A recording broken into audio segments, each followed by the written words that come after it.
Mr. President, Ray McGovern is here to brief you. Well, it's about time. I hope.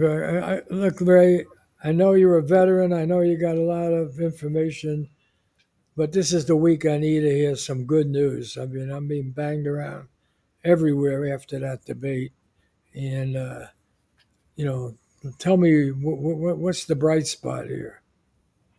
Mr. President, we don't deal with intelligence with bright spots or black spots. Just the facts, ma'am. That's what we do.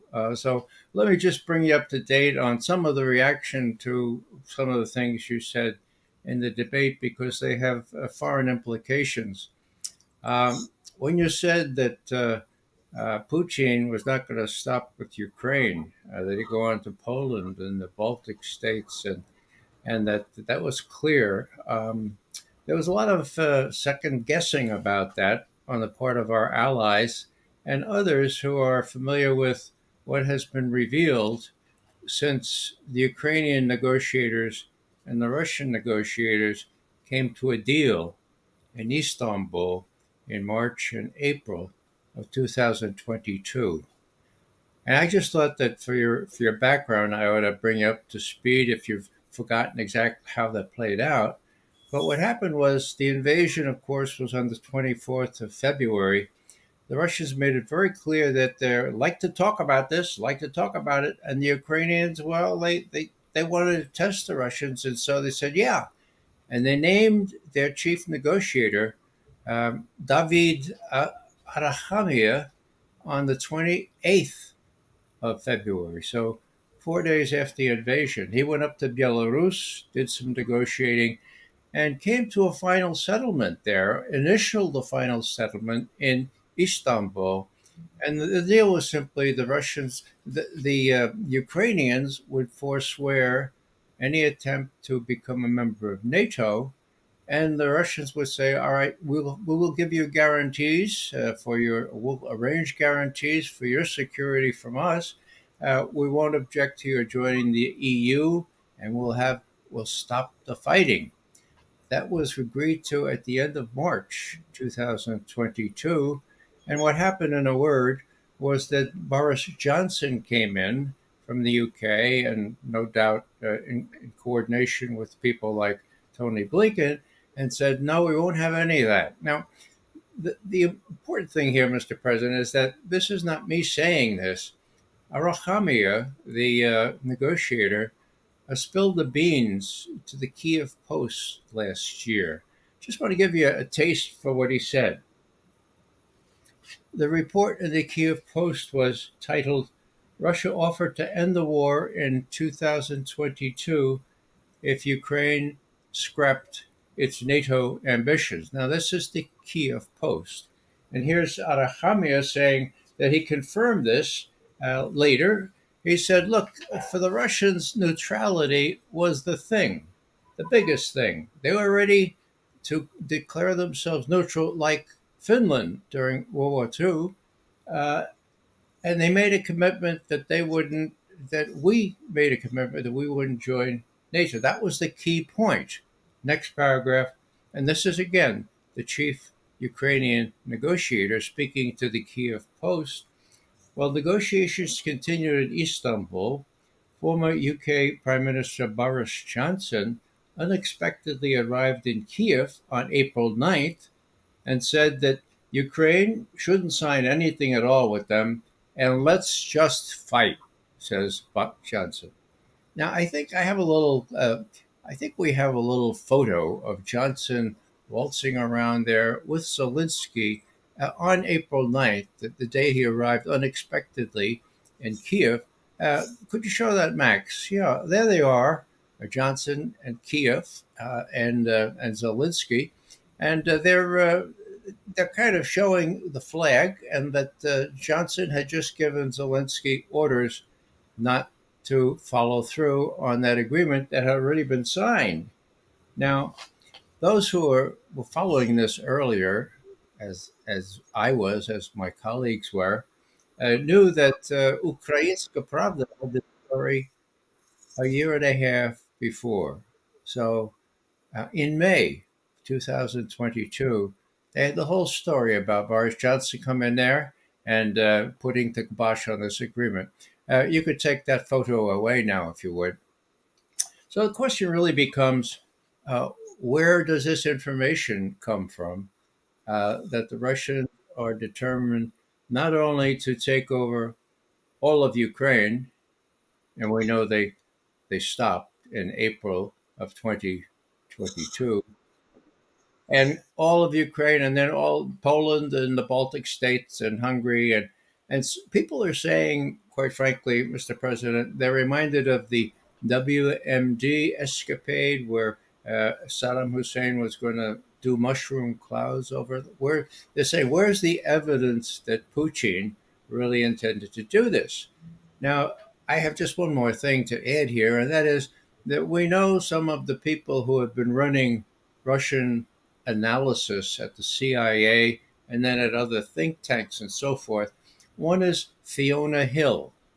Now, we have an op-ed that she wrote back on January 24, 2022. It appeared in the New York Times, so exactly a month before the war started in Ukraine. And what was the title of this thing? Um,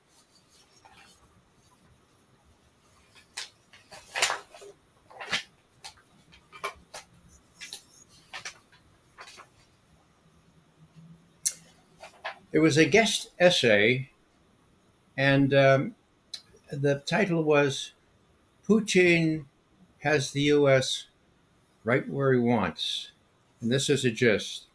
This time, Mr. Putin's aim is bigger than closing NATO's open door to Ukraine and taking more territory. He wants to evict the United States from Europe, and he might put it, goodbye, America. Don't let the door hit you on the way out. What you're seeing there is Putin doing precisely that, courtesy of the New York Times graphic artist. And it shows the last 5 U.S. presidents turning around and Putin saying, take care, and don't let the door hit you on the way out. Now, that's really nice graphics, Mr. President, but there's no evidence at all that Russia intends to go any farther in Ukraine than it already is, really, without talking through things. And, Putin himself, just to close up here, was asked about this, and I want to make sure I don't misquote him. He says, oh, yeah, they say that Russia's going to attack NATO countries. Have you gone completely crazy? Who came up with this? It is just complete nonsense, total rubbish. So that's Putin. Now, you don't have to believe Putin. What I'm suggesting is that the Ukrainian negotiators came to this deal where, once again, Ukraine agreed not to join NATO but remain neutral. I guess you have to give a little bit more credence to them. Why I mention this, what I mentioned this just to finish up is that most Americans are conditioned to think the very worst of Putin and his objectives, and they'll be all too easily misled by this kind of rhetoric if they really believe it and they think that Russia's going to take over the rest of Europe and push us out and don't let the door hit us on the way out. And so it's a mischievous thing because God knows what's going to happen in Ukraine. And if extreme measures are needed, the Americans are likely to support extreme measures rather than more moderate things to talk about these things and come to resolutions of really thorny problems as the Ukrainians and the Russians did under Putin and Zelensky personally, who micromanaged this thing and who are going to meet to sign this thing, as they did back in March, April 2022. It's got more than rhetorical or objective evidence significance here. It has significance to what happens now if we impute the worst of motives to our rivals, the Russians. Ray, I don't know where you're going with this. I know you've been at this business a long, long time.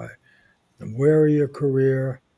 Are you realize that we are heading into an election, and you realize that my opponent claims he can solve this in 24 hours. Now he's going to just make a call to Putin and he's going to stop this. And maybe some people believe him, maybe they don't believe him. But you know, what's the rabbit he's got that he's going to pull out? And I'm stuck with we're spending upwards of $200 billion on this war, and what what do we got to show for it? And we see no sign of winning. And I'm heading into an election where you told me in our last briefing the Russians might make significant advances. You predicted that, and we're going to look like fools here. We made a 10-year commitment to these people. We said the whole fate of Western democracy hangs on them. And now you're telling me about some deal that went wrong 2 years ago. And well, what are we going to do now? And it looks to me, I thought I was supposed to be on the offensive. I thought in this debate, I would be blasting Trump for being a Putin simp, for being close to the Russians, being on their take. He turns it into an asset. He says he can make a deal, the war would be over. And I notice you haven't mentioned it, but in Europe now, you got in France, Macron, he wanted to send troops there to fight. He was going to send the weapons. He now gets beaten 2-1, more than 2-1, by these right-wing people, right?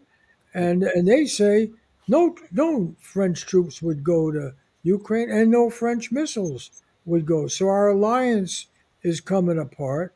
I got an opponent that says we shouldn't even be there, and that he could solve it. Boom, boom, boom, and maybe he could. I don't know how he does it. Do the Russians get to keep those 4 provinces? They're certainly not going to give back Crimea, but maybe he'll make some kind of deal. And what are you offering me? I should go tell the American people some fairy tales about what could have been done 2 years ago? We're in a whole lot of pain here, a lot of cost, a lot of defeat. And maybe you didn't watch the debate, did you? I look like I don't know what I'm talking about, and sometimes I wonder whether I know what I'm talking about, because I'm following the talking points that my aides are giving me, and they're not holding up real well. Yes, Mr. President. Regrettably, your speechwriters don't check with us for fact check. Now, with respect to Mr. Trump, his options are very limited with respect to Russia. One thing that has come to the fore this week, 3 days ago, Mr. Putin said that with the Intermediate Nuclear Forces Treaty dissed by President Trump back in 2019, the Russians are going to build a whole class of that is, small range and medium range ballistic missiles. Now, the background of that is really sorrowful, Mr. President, because as good as the ABM treaty was to add to stability for 30 years from 1972 to 2002, the Intermediate Nuclear Forces Treaty was something that I never believed could happen. What it involved was destroying in place intermediate and medium range ballistic missiles with their warheads under verification by both sides. They did it. Whose idea was that? Gorbachev. He suggested it to Reagan, and Reagan was listening to Schultz and his Vice President Bush. He said, well, we'll try that. And with verification, it succeeded. Now, who got out of that one? Trump did. Now, how long did that last? Well, if my math is right, 87 to 2019, that's 2 years longer than the ABM treaty. So to the degree that our relationship in Europe is precarious right now, with the Russians building the equivalent of SS-20s of the old days, and we having to retaliate or to compensate for them, that could be laid at the foot of the last administration.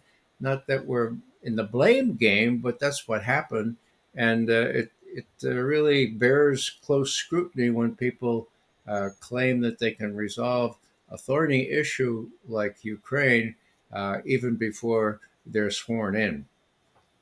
So you think that he's got the losing hand, right? Why doesn't the media see it now? Why doesn't the public see it now? I sound like some kind of babbling idiot in that debate. You're telling me I got the strong hand, and instead of I didn't lay a shot on him. Uh, I couldn't make a single point. And what's going on here? What he says to he basically he's saying we don't need Ukraine. He's putting down NATO, and he gets away with it. What's happening? And my advisors told me that the Russian army would collapse. Well, Mr. President, we've gone over that field before. I think you ought to call up your advisors, like the head of the CIA and actually the head of the national intelligence, that woman who told you back in January 2 years ago that the Russians were running out of ammunition. Remember that, and that they had no indigenous capability to produce the ammunition and weaponry that they were losing on the field. Her name was Avril Haines, and she was just 180 degrees off. And I can see presidents being misled into making decisions based on intelligence of that nature. Now, one thing that you might not be fully briefed on is Putin's own proposals. Are they stringent? Yes, they are. Is there leeway? Is there flexibility in them? Yes, there is. I don't know if anybody else has told you that, Mr. President, but he pointedly avoided the key cities of Kiev, Odessa, and Kharkov. Now, where was that? Well, any military analyst would know that it's a formidable task to take cities as Kiev, 3 million, Kharkov, Odessa, and there are many pro-Russian people in those cities. What I'm saying here is that it seems to me that if you look closely at these proposals, Putin is still ready to deal, and he's ready to deal now, and the terms later will be worse because his forces, as I've been telling you, are inexorably moving west, defeating what the Ukrainians can put up against them. So he has the initiative. The trajectory is in terms of the Russian win here. And when he chooses to win definitively depends on what reaction he gets to this proposal to negotiate. So if your advisors are telling you that this is dead on arrival, that you shouldn't even look at it, I would just suggest that my colleagues say, take a close look at it and pursue talks. Now, I think last time we talked, Mr. President, we had just learned that Secretary Austin, Lloyd Austin, the defense secretary, had called his opposite number, Belousov, in Moscow. That is good. That is big. That hadn't happened. That is direct contacts between defense ministers since March 15th of last year, the Ides of March, mind you. So it's a good omen if we can start the dialogue, and not only with Lloyd Austin, but with other people who could speak for the Kremlin authorities. And if we can get around Tony Blinken, who really doesn't seem to be able to deal with Lavrov, his opposite number, then we can maybe look at whether there's some possibilities before the election to have some sort of compromise, which is what is really has started. That was a compromise worked out in Istanbul, and the Ukrainian negotiators have spilled the beans now and said, "Hey, we agreed not to join NATO." And the Russians agreed to a whole slew of commitments, including allowing us to join the EU, stopping the fighting, and arranging for a regime that would protect our interests against them. They were sensitive to our core interests, lest they be invaded again. So that's the precedent here. And all I'm saying here is that it's not quite right to suggest there is evidence that the Russians want to take over the rest of Europe, despite what experts from Harvard say. It's sort of like weapons of mass destruction. The experts from Harvard and from Yale and from other prestigious places were telling the world that there were weapons of mass destruction. Throw in Stanford for Condoleezza Rice, and you'll remember the first sign might be a mushroom cloud. So people see through that now. That was only 20 years ago. I think maybe more reasonable approaches would earn dividends with the Russians, who I do believe would very much like to avoid further escalation of this crisis in Ukraine. All right, Ray, I don't get it. And I'll just be honest with you. I don't get it. Maybe you make sense, maybe you don't. But why are you so isolated? Why is this so out in left field? Left field. Uh, we got into this because we think this is a fight for Western civilization. We think that what Russia did there is an attempt to destroy democracy as an ideal in the world. We think that the alliance between Russia and China is the most frightening thing that's happened because China can make all the stuff that Russia never could, and Russia's got the big weapons that could kill us all.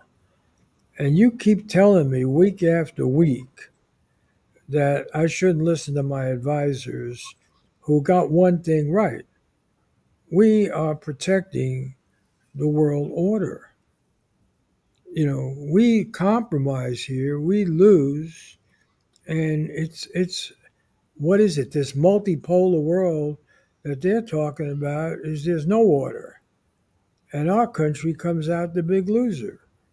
We came out of the Cold War, the most powerful nation the world has ever seen, and we were going to get the call to tune, and we're the good guys. Now what's happening? We can't make anybody dance to our music. Nowhere. I can't control Netanyahu. I can't even have a debate in which I'm defending the good guys. You know what's going on here? And I don't know. You hide behind. You just give me expert advice, but I got to deal in the real world. And what my people are telling me is that Russia is not going to succeed in Ukraine. That we got these new weapons. These are the most powerful weapons we could be putting in there. We delayed because of Trump. I'm going to hit him hard the next time we debate. He held back these weapons, but these weapons work because we spent a lot of money making these weapons. How would it look if we tuck tail now and say the Russians beat us on the battlefield? Mr. President, I don't see it as a tucked tail. I see it as a normal negotiating process to end a terrible, terrible war where thousands of Ukrainian youth and some Russian youth are being killed every week. All right, look, Ray, enough. You know, I know some of these presidential briefings you did in your 17 years, they only went 10 minutes, 20 minutes or something. We're already gone almost a half hour here. And I'm going to cut to the chase. I'm a harried person, okay?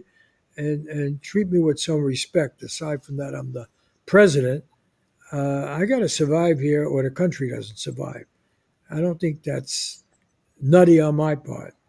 I think you know that this guy Trump, it could be the end of everything. And I got a lousy hand here. And I know you keep hiding behind this. You're just the expert. You don't deal with that's bullshit. CIA deals with politics all over the world. You overthrow governments all over. I know it's not your division and everything, but that's how the way the world works, okay?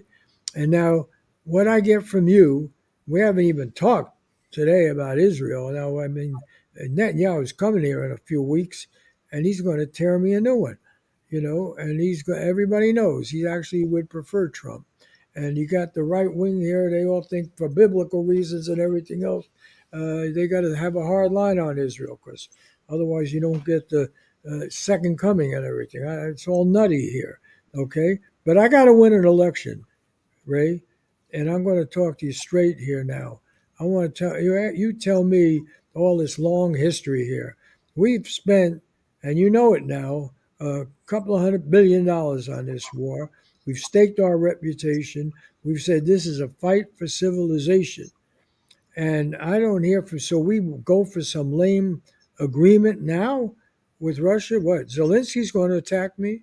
You say he wants back this. We're going to be attacked all over the place. And I can't do that. And then you got this what's happening to NATO now. If France is supposed to be the rock there, they were going to come into our aid and everything. Now you're going to have these, if they get these right wingers in there, they're going to say, no, we don't need this war. They'll be like Trump, isolationists. Who needs NATO? And so forth. And you're not giving me any pragmatic advice. You got 10 minutes now. Tell me, what can I do in this real world, not in your fantasy world? Okay, Mr. President, I'll give it a try. Back in September of last year, the head of NATO, Stoltenberg, got up before the European Union and he said, the Russians told us that they needed a security guarantee with no Ukraine in NATO. Otherwise, we Russians are going to intervene. We're going to invade Ukraine. Stoltenberg looked at the assembly and he said, we didn't agree to that.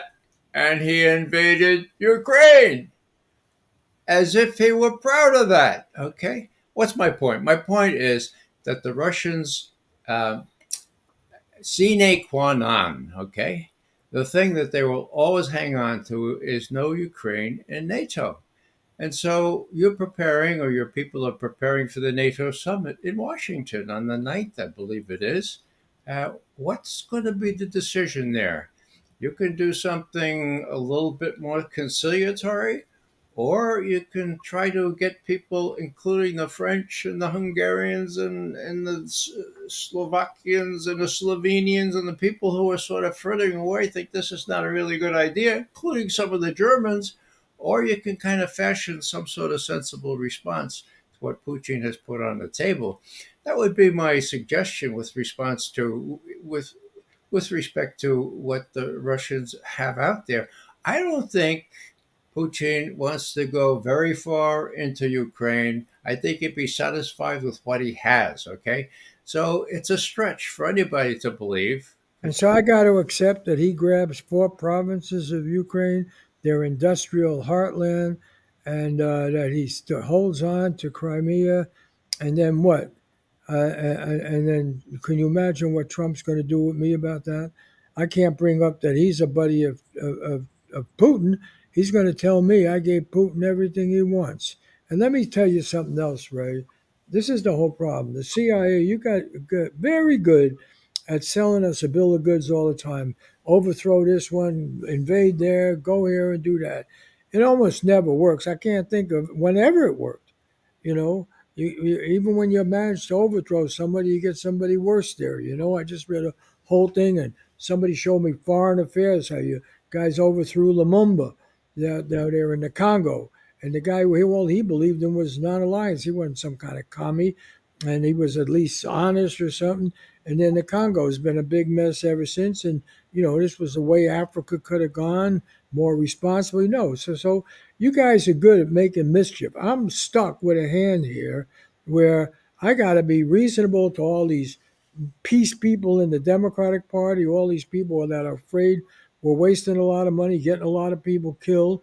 On the other hand, I got this guy Trump, and I can't paint him as the big menace in the world, which I think he is, because he's now says he can get peace in 24 hours. So what am I going to do with the hand I have, not the hand you say we should have had? And I'm telling you, I turn my back on Zelensky and I say, hey, accept that you lost the 4 provinces and accept that you don't have Crimea. And what happens to him? The Ukrainians will eat him for lunch. Wait a minute, what was this all about? Right? What do you say then? And I haven't even brought up Israel now. I'm losing 2 wars at the same time because even the Israel wins, this ain't the 6-day war. This thing doesn't have a clear end. And what are we going to do there? And this guy, Netanyahu, Bibi, my old buddy, he's going to be denouncing me in Congress. That's You right. know, Yeah. And he's going to destroy whatever chance I got in this election because he really prefers Trump. Because on Israel, Trump is a wild man. Give him whatever he wants. Win, go for it. The Bible told us so. I uh, don't know if he's ever read a Bible, but that's what he says. Mr. President, with respect to Ukraine, uh, I would concede that you have a very bad hand. You have been very badly advised. They told you that little Ukraine with fancy weapons could defeat a much larger Russia. Your president, my president, Obama, knew that wasn't so. And that's why he kept lethal weaponry out of Ukraine's hands. So your choice, to be very blunt and frank, is between a definitive loss and a negotiated loss. The only other option is nuclear weapons, and no one wants that. I'm sure you don't want that either with World War III. That would be my take on Ukraine. Now, with respect to Israel, I find that even more urgent because yesterday at the cabinet meeting, Netanyahu made it clear that he doesn't really respect anyone in the present administration. He kind of laughs at them. He's saying we're going full bore in Gaza and we're going to go against Hezbollah in the north. That's crazy unless it could be crazy as a fox because what he expects is to get in real trouble with Hezbollah in the north, and he expects the United States to come in and rescue the situation. So I think that this is a mousetrap that could be headed off, realizing that in our view, Netanyahu has written you off, and so how do you what conclusions do you draw from that? Do you continue to give him the 2,000-pound bombs and everything he asks for, or you put your foot down and make sure that the American people are heard and that genocide that we are enabling would stop. And that's the big thing. I think if you're trying to get a sense of the American people, most of us still have a conscience, and the notion that our country is enabling and promoting and arming genocide is a bridge too far. It's just too horrendous. Watch your tongue. Pardon? Watch your tongue. You keep calling it genocide. If it's genocide, it's on us. It's our weapons, our intelligence, our policy. I'm the President of the United States. Don't sit there telling me that in my effort to preserve the freedom of the only democracy in the Mideast, Israel, that I have committed genocide. Otherwise, we're going to have a showdown in this country. We're going to have it one way or another. Who lost Ukraine? Who gave Israel this threat, existential threat to its existence? What is this multipolar world where we can't even get Saudi Arabia to stop cooperating with Russia, where we get with the communism couldn't bring China and Russia together. Now anti-communist Putin supposed to be is in bed with communist Z. We got India and China cooperating around this BRIC stuff and bringing Brazil into it and everything. So we got a holy mess here. And this talk about genocide, I don't want to ever hear that in this briefing again. I know what you're saying because some people are saying it. The damn UN is saying it. But I'm not going to sit here and I'm not going to be briefed by somebody who's supposed to be a loyal American keeps talking about genocide. Right? Anybody's committing genocide, that's Putin, what he's doing in Ukraine. It's not what our ally Israel is doing there in Gaza. You got that straight? Mr. President, I hear what you're saying.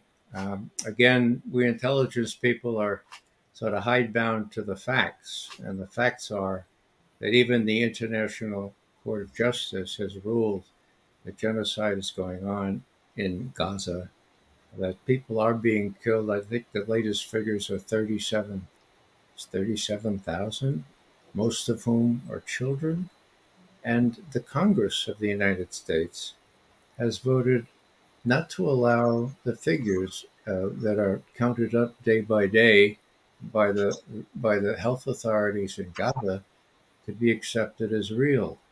Um, what I'm saying, Mr. President, is there a matter of integrity and a matter of justice here, and that people can look at this in various ways, and people do.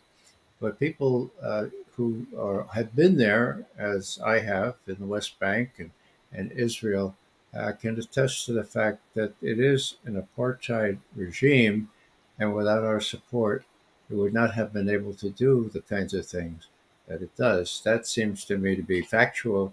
I hope that you're still willing to hear facts, as at least as we see them. Facts are what you can get people to believe. And when you're on the side of the good guys, which hopefully, Ray, you were in the military, Army intelligence. You've been with AIA for what, 27 years? Mm-hmm. Okay. All during that time, Ray, whether it was the dropping of the bomb on Hiroshima and Nagasaki, that could have been genocide. That could have been terrorism. Yeah, The well, world doesn't remember. Ray, stick with me. I'm the president now, and I'm talking to you as an old friend. right. We've been through a lot together, so I'm not going to take too much time, but I'm going to take you to the woodshed right now, and you're going to put up with it, right? Because that's how it works here. And I just want to say, you could have Harry Truman. Everybody has a blind spot for Harry Truman now. Oh, he was a good guy. And they even watched that a movie about Oppenheimer and everything, But Harry Truman, he's not even hardly mentioned there. He made the decision. If I drop even a low-level bomb like the Fat Man Little Boy now in Russia, I'd be considered a war criminal, right? Well, Harry Truman wasn't considered a war criminal. They managed to, all these years, hey, no, it had to happen to shorten the war, the emperor, whatever. Okay? We got Vietnam. Never made any sense. Nobody ever could make any sense. Lyndon Johnson said that. It's on his tapes in his library very clearly. Can't make any sense out of it. Can't justify sending a single soldier over there to get killed. He said it. It's there. The Gulf of Tonkin was a fabrication. Lie. There was no attack. He knew it in real time. He knew it before he told the American public that we were attacked. Fulbright, said he was lied to when he passed that resolution to go for Tonkin. I take you chapter and verse. I brought up the Congo and Lumumba. You could take the Bay of Pigs. Every one of these things been a lie. Every one of them it could be called a war criminal. McNamara said he could have been called a war criminal. He said 3.5 million people died in Vietnam, mostly innocent civilians, and it got to be an even larger number after. So the fact of the matter is, no, we aren't held accountable.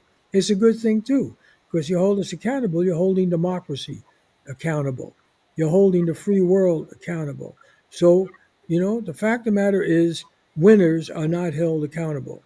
And as I've been saying in my response to Trump, he keeps running us down. We are the most powerful nation that's ever existed in the world, and it's a good thing for the world because we're on the side, we're the good guys, we're on the side of virtue.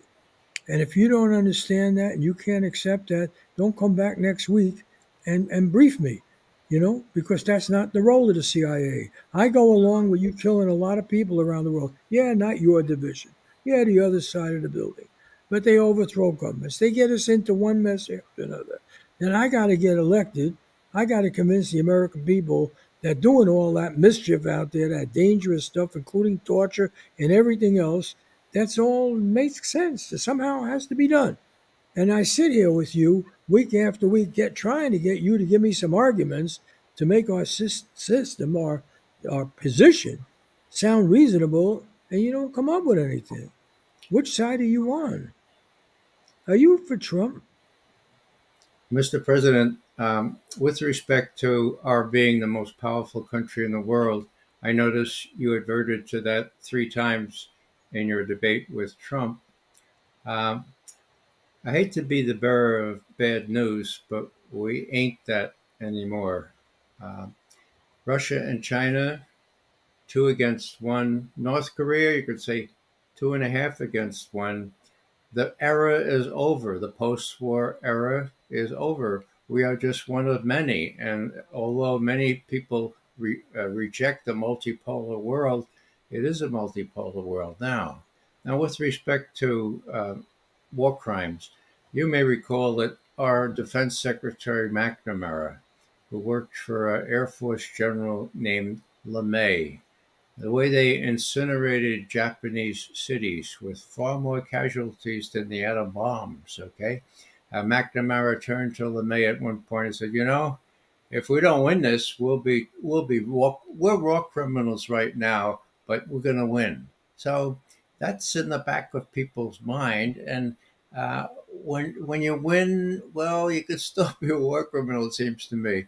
So what I'm saying here is that one has to adjust as the years go by, and the paradigm of the U.S. being able to hold sway over the rest of the world, that's been frittered away, partly, I dare say, by the poor advice your advisors have been giving you in taking on Russia and China and North Korea and God knows who else at the same time.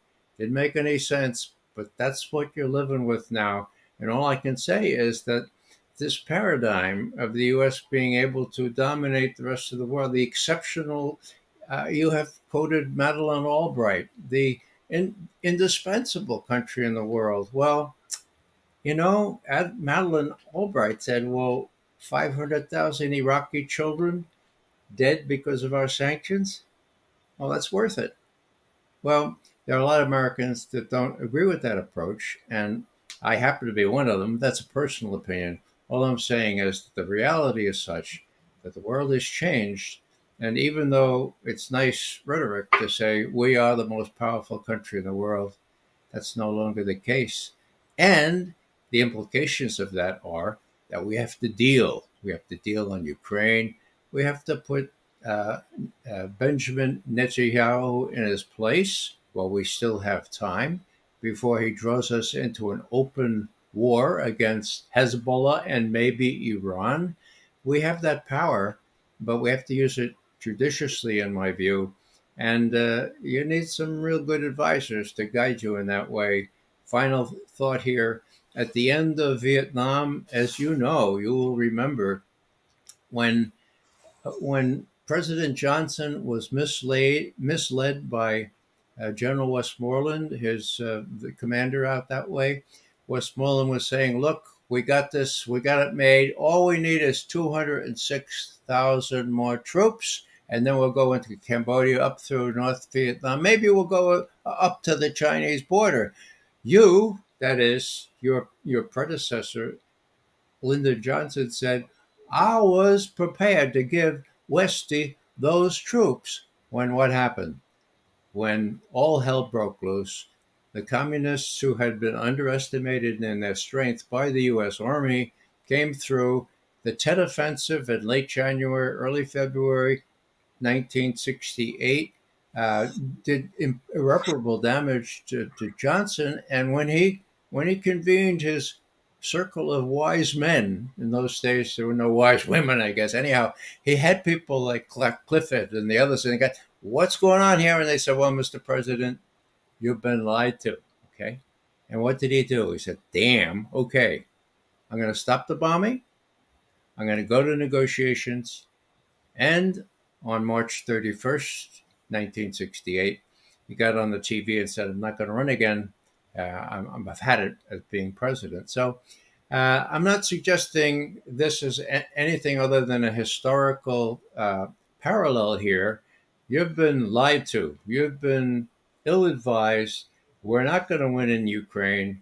Obama even knew that. That's why he didn't go down the path your advisors have advised you to do that. Obama said, look, the worst thing we could do for the Ukrainians is to give them the idea that they could prevail militarily against a much stronger Russia. So I don't know why your advisors, who happened to be in the administration at that time, thought differently and thought we could proceed in a different way with Ukraine. The military-industrial complex made a lot of money out of this, but outside of that, I don't see who profits from the continuation of this war. it is within your power to look at those proposals that are on the table, see if there's any give in it. What's to lose? You have some contact now. Austin is in contact with Belousov, okay? See if, in my view, contacts like that are salutary. They're not only prophylactic, they can prevent a war, but they can engender talks on things like the IMF treaty, the Intermediate Nuclear Forces Treaty, which was a miracle, which destroyed a whole class of weapons. Now we're in the reverse kind of direction. We could stop it. It would take strong leadership. And I think the American people would very much appreciate people taking the bull by the horns and saying, look, this is not necessary. The Russians were willing not to go any farther in April 2022. Now let's not make believe that the Russians want to take over all of Ukraine, all of Poland, Baltic states, and go to the beaches at Dunkirk. Let's not make that to be the new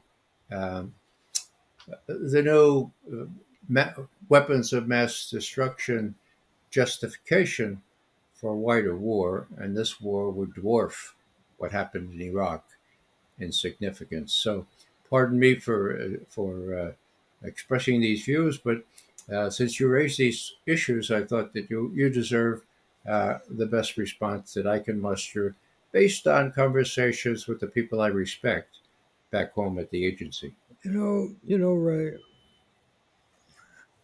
I don't know if this is going to be our last conversation, but I've been through a very rough week. And I was humiliated in front of the American people. And frankly, I don't think it's because I'm old. I don't think it is. I think it's because what was supposed to be reasonable turned out to be unreasonable. And that is the posture of our government, our party, and so forth. And I've been thinking about Lyndon Johnson. Lyndon Johnson wanted as president to end poverty. He wanted to change the American economy, which is really what people care about, right? That their wages can buy them something, that they got some opportunity. It's the economy's stupid, is what Clinton came up with, right? And certainly that's what I wanted to do. It's what I've done as a politician all my life. I'm a realist. I represent Delaware, which was nothing but these banking hustlers and phony companies and everything. But, I got them to try to do a little better. And I try to support some enlightened policies when I could, not always, and so forth. And what trips you up every time is foreign policy, the empire. Every time. It's what Washington warned about in his farewell address. Avoid any military means. Here's a general. It's what Eisenhower warned about. Beware the military just coming. It all gets irrational. And like when listening to your briefing, and here I'll give you some points. It's crazy. We're talking about what we did in Vietnam. It's still a communist country. Why am I kissing their asses so that they won't go against China? We're right now treating communist Vietnam just like we treat theocratic, crazy Saudi Arabia. I give them fist bumps. I got to do business with all the world. It was easier to deal with the Soviet communists than it is with Putin, who is, big believer in Christianity, Russian Orthodox Church, and he doesn't like the communists. He's a tougher opponent. So I'm in this crazy situation. I'm trying to kiss up to Vietnam. I'm trying to kiss up to Saudi Arabia, which, God, their hands are all over 9/11 and everything. And what I've taken away from this, and I'm just talking to you as an old colleague, friend, everything, you can't go into this empire building without being nuts. And it is always going to blow up in your face. What every emperor ever discovered. And my only regret about this whole thing is I couldn't stick to putting a chicken in every pot, that I couldn't stick to getting wages up and ending some of this income inequality and doing what you should do. And right now, we're in the worst mess that I've ever been in. And I'm not just saying personally, which is a big mess. I act like a damn fool with this guy Trump could swing every which way. He wants peace, but he wants war. He wants everything. And I just want to say there's something so arrogant about you guys at the CIA. You told us every inch of the way that you had it figured out, and you didn't. That's it. I'm going to call it an evening, but think about it. Don't quote me. I don't want anybody to hear this, but I'm just disgusted with the whole situation. My family tells me I should hang in there. I should give it the college try. And I just want to say one thing in my defense. I haven't lost it. My party, the country, the way we do business, the way we think we've lost it. We just don't know what we're doing and how we got into this business, that we had a world order in which everything would go our way, and we had the magic here, and we don't. And we don't. It always comes out shitty. All right? But don't call me. See you next week, maybe. Thank you. Yeah.